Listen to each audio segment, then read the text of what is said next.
everyone, this is Tony from Her Homestead Skills. So I will be spending a greater part of the day processing a 5-gallon bucket full of cucumbers.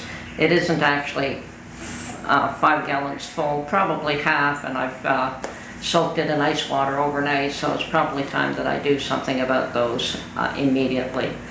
Anyway, I have been hearing through various sources that people are very concerned about the availability of rice, and I think that I have to go down to the store where I normally buy rice, because they have all different kinds of rice almost piled to the ceiling, and I've never seen a shortage there.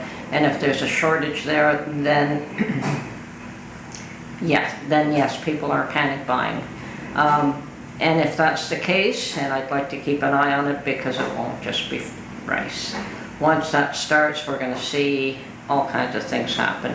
So my intent is just, as I said, always to keep an eye on these things and try to stay ahead of the game. I think I am ahead of the game. I believe that I have enough flour and enough rice to last me.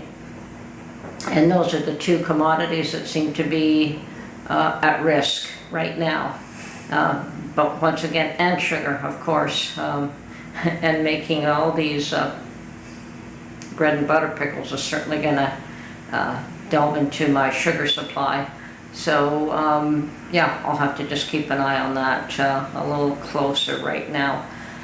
But as I said, the only way for me to determine that is to actually go down to this one shop. It is an Asian shop, and they, like I said, they always have rice supplied to the rafters almost. So a shortage there would really be an indication of a problem. I have looked at Costco, and they had no white rice, and I have heard of other people telling me that they cannot find rice. So are they just looking in places where they normally buy their rice? I don't know.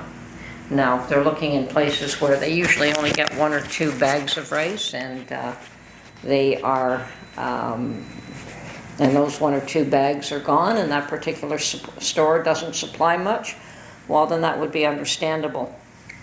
You know, if a store only supplies 5 or 6 bags of rice, and they don't expect to sell much more than that, and all of a sudden they're all gone, that really is still not panic buying in my mind. But when you see a shop that has 50 to 100 bags of rice, and they're either mostly gone or the prices have increased substantially, then you know there's an issue. And I can assure you that this shop that I buy my rice at, when there was the panic buying of the toilet paper, they were not immune to taking advantage and increasing their prices on toilet paper. So stores will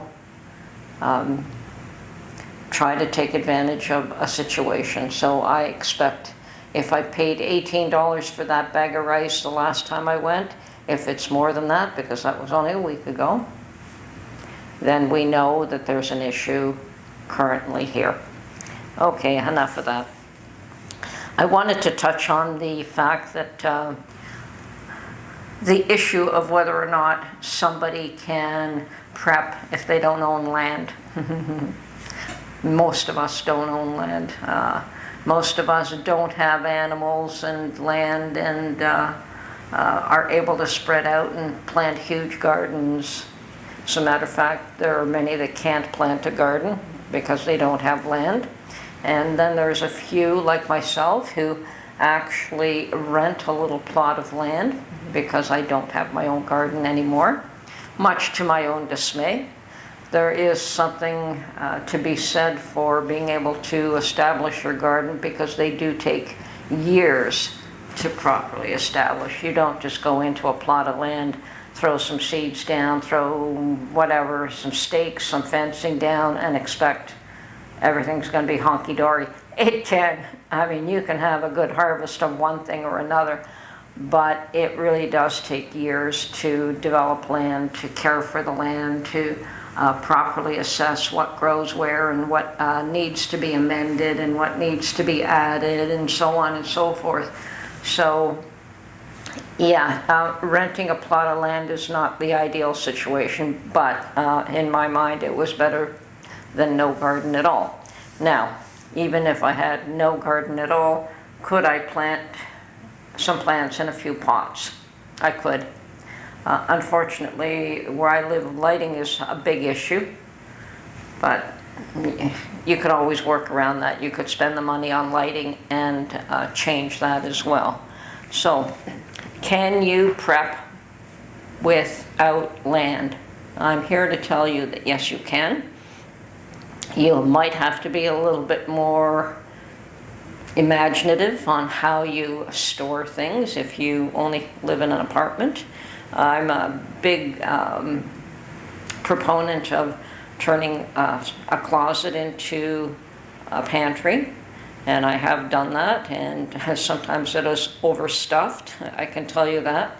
The other thing that I'm a big proponent of is using milk crates, and I don't know where I got the idea of using milk crates, but could be from the stores that you find them using them all the time now. They use them more for stacking displays though, rather than for carrying products or placing products in. But I find that I can fit 26 pint jars in one milk crate. And yes, I do put a very thin layer of something, cardboard in between. Usually what I try to do is get a very thick piece of cardboard from, say, a box of crackers or a cereal box, which is a very thin sheet but usually stronger than your regular cardboard. So that is, you know, I have a layer of 13 jars, and then I put that layer in between, and then I have another layer of 13 jars. So, and it is packed tight. They don't move, they don't jiggle. And I use it to store empties, and I use them to store full jars of the same product. So if I'm doing a couple of, 100 pounds of tomato puree, it is ideal to store them in milk crates. So and milk crates take up very little space. You can toss them in a closet. You can toss them under a table, under a counter. You can find ways and means if you are a little bit imaginative to put your preps away. And yes, I do use closets and under tables and anywhere where I can find things. So, and I do stack up 5-gallon buckets. Now my pantry closet, the first layer is 3 little 5-gallon buckets. It's a very small closet. It's not a big one. So at the very bottom layer, I do have 3 5-gallon buckets, and then I have the shelves staggered. And I've changed them a couple of times to accommodate what I was putting in them so that I could put more and more layers. And I do that. So it is quite full. And at the very top, of course, I also, in closets, you always have that wooden shelf at the top, and you can add more heavier things up there should you choose to. So yes, there are ways and means. You may have to give up one convenience, one place to have another convenience elsewhere.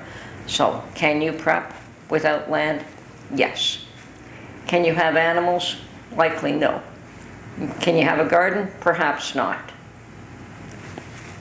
But you can definitely prep. You can buy your food and you can store enough to meet your needs as far as you're capable. So please prep as much as you're able to. There are trying times ahead. So anyway, I have my work cut out for me today. I've got those cucumbers to make, and I do want to run out to the store and ascertain what the supply of rice is. It's fairly important to keep an eye on these things. Anyway, this is Tony from Her Homestead Skills. Hope you enjoyed this video, and we will catch you on the next one. Bye for now.